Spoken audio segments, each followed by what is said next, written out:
Welcome to the Couple Money Podcast, where we discuss building up your marriage and your net worth. Here's your host, Elle Martinez.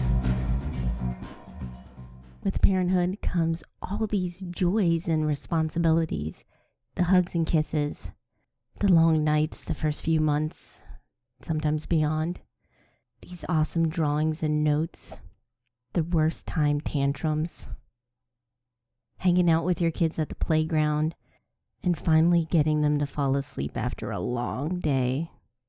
There are plenty of things to enjoy and honestly to stress over as we try to both protect and prepare our kids for the world. One huge source of stress for many parents is finances. We want to take care of them and make sure they're provided for. Another one is not having enough time in the day to enjoy being a parent. But what if there was a way to relieve pressure on both those problems? What if you could design your life to savor those moments and still have your finances all right? Simi joins us on the show and shares her story. We also get to discuss how she and her husband Pete set things up so they could retire early, how they're passing on values including finances to their son, how they are enjoying their time with him and helping their relatives get on board with intentional, more conscious spending. This show isn't about how special or unusual or extreme they are, but rather we're going to discuss how you and I can make better decisions that benefit us in the long run while still enjoying today.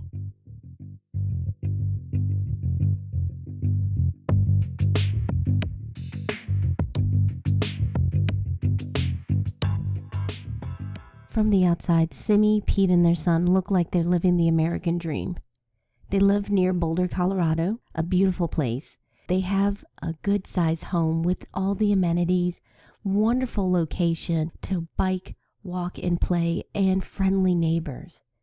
But if you look closer, there's more to their story. Or rather, I should say less.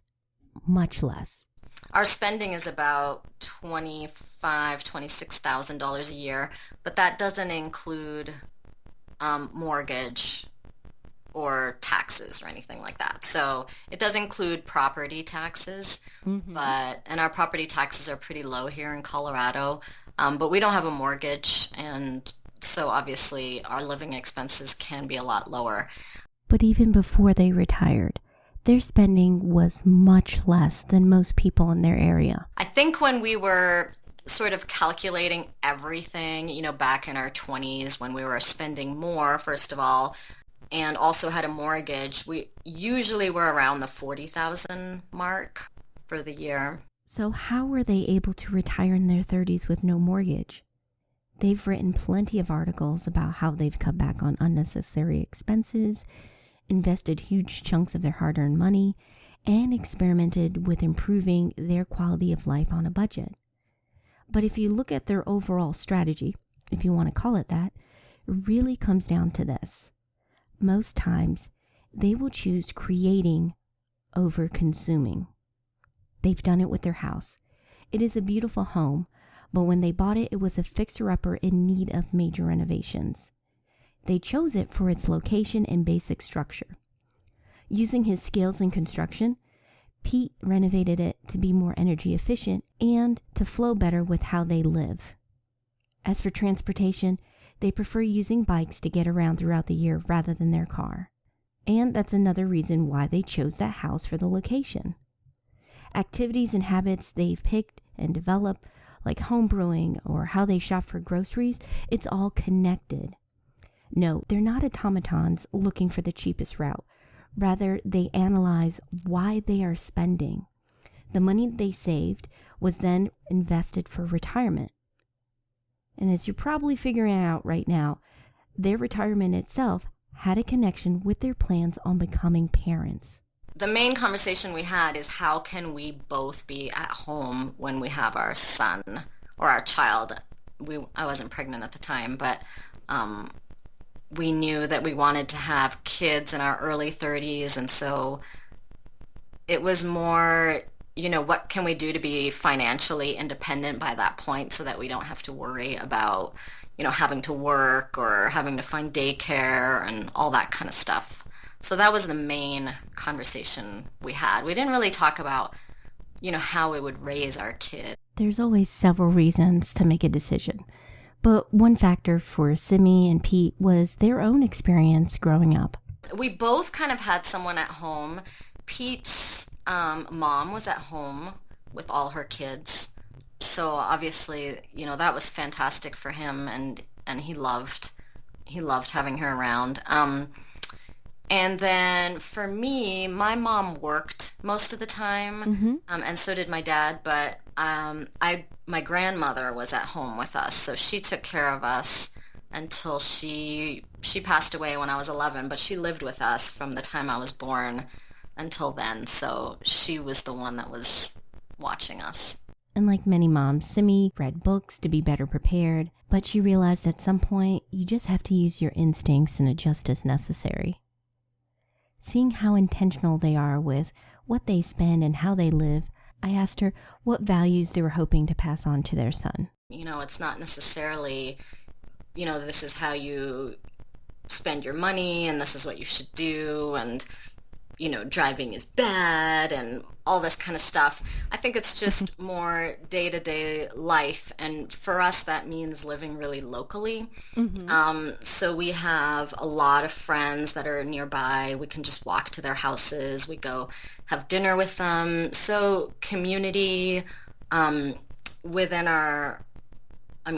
having a sense of community within your community, I guess, being local, and just not that you don't have to go big to have a happy life. You can be very, very happy in your own little space, and of course it's nice to travel and go to different places and see friends that are a little bit further away, but to have this place where you feel comfortable and people that you're really close to, neighbors, friends, and supporting local business and that kind of stuff. That's sort of what we do, and we're sort of teaching this to him just by living it, not really by talking about it all that much. So we bike everywhere. We don't drive. We hardly ever drive. That's the main thrust, I guess, is community and just happiness through small things and through people instead of things. And they do enjoy spending money on their son. When they feel it's appropriate, they will get blocks, whiteboards, games, books, kits, you name it. However, most of the toys they buy involve creativity and creation. So while their kid is busy having fun and making stuff, the family is saving money in the long run. When you're spending your time making things, you're not, sometimes you may need to buy a few small things, but you don't really need to buy toys. Like, I find that every time we've ever bought toys or received toys as gifts, they sort of were left unattended, like those Star Wars. Like one time our son got a little Star Wars ship and he played with it for a little while, but then it was kind of boring because it's not a super creative toy. So I think a little bit of it has to do with personality. Our son really likes making his own stuff, so whenever he is interested in something, he tends to want to make it as opposed to buy it. So we do a lot of projects together. Pete has this big box of like random parts of like metal and screws and different things, and so they make like catapults and like air compressor guns and like all kinds of stuff that you can just make around the house. And it's nice that Pete, he's a builder, so he can make things with him. And although, like for me, I can look stuff up and we do science experiments together and different kinds of things. So we've always done that. And I think that even from a young age, we've always said like, hey, maybe we can make that, or let's try to see if there is a YouTube video on how we can, make that for ourselves, or that kind of stuff. Which is such a win-win for everyone. And of course, they provide all the physical necessities their son needs, but again, trying to be more thoughtful about them. I think that when you have kids, it's really, really tempting to start spending money on those kids because you feel like, you know, you love them so much and you want to give them everything. But if you think about, you know, what are really the important things and maybe just write them down, you know. I get all that through the used clothing store that we have here. And I mean, we don't go crazy with clothes. You know, he might have like 2 or 3 pairs of pants right now in his drawer, and that's like plenty, I think. Yeah. So I don't know, we just don't go shopping, you know. If you go shopping and you're looking around for things to buy your kid, you're going to find plenty of stuff to buy. But if you just get things as needed and maybe you talk about, you know, how much do you really need that thing? Why are you interested in it? And would you be willing to, you know, purchase some of it with your own money, that kind of stuff. So that's what we do. Speaking of kids and spending, there's another element to consider. Your relatives. I know for us it can be tough. With the townhouse, we do have limited space. Having a ton of toys is more stressful, both for us and for the kids. And as Simi pointed out, sometimes your kid doesn't play with them. So how do you allow grandparents to be grandparents without having stuff take over your house? I felt like our kid had a lot of toys when he was younger, and it was, you know, really the grandparent effect. Like I could look around and see that almost everything was from the grandparents. Yeah.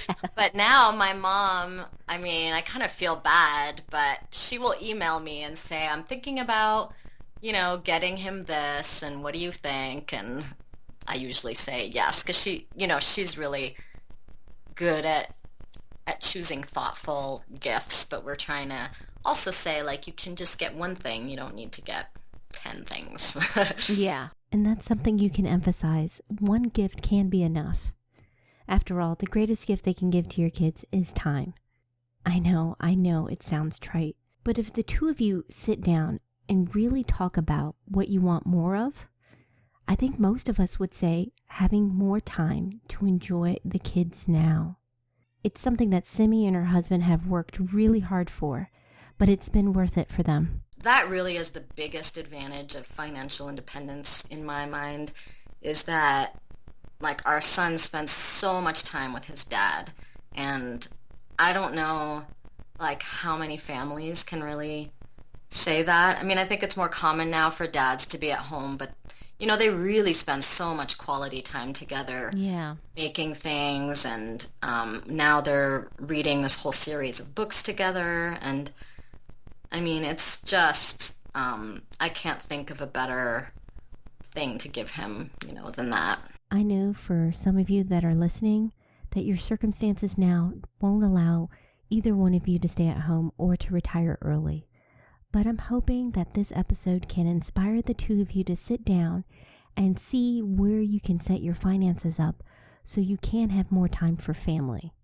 I have several resources in the show notes, including posts I've written about as we've been making this transition, and from Simi and Pete. And if you have any ideas, please send them in through the show notes or email me.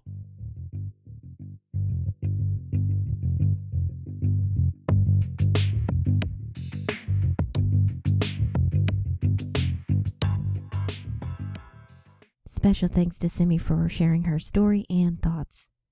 If you want to find out more about becoming financially independent and retiring early, please check out Mrs. Money Mustache and her husband's blog, MrMoneyMustache.com. There are so many articles that can help you not just cut back on spending, but see if the two of you can draw your finances closer to your values. I have a few of my favorite posts in the show notes if you want to try out some things. And thank you for listening. I enjoy making this podcast and hearing from you. So if you have any ideas or questions, please reach out. You can email me anytime, chat on Twitter or Facebook at Couple Money, or go to the site at couplemoneypodcast.com. And if you do check out the site, you may notice we have a store now, so you can show your support by sipping on some coffee with a Couple Money mug. Winter is coming up, so I know you need to bundle up. Why not go ahead and grab a hoodie? You'll be the coolest cat on the block. And if that phrase didn't scare you off, you're my kind of listener. On the next episode of the podcast, we're going to look at investing. We've talked about investing in index funds and diversifying your portfolio, but is there a way to tap into your expertise and insights to design a portfolio that reflects your values and performs well? Hardeep Walia, founder and CEO of Motif Investing, will come on the show to share his thoughts. So if you haven't already, please subscribe to the podcast so you'll get that episode and all others as soon as they're released. It's free and easy. We're everywhere. Seriously, we're on iTunes, SoundCloud, Stitcher, TuneIn, you name it.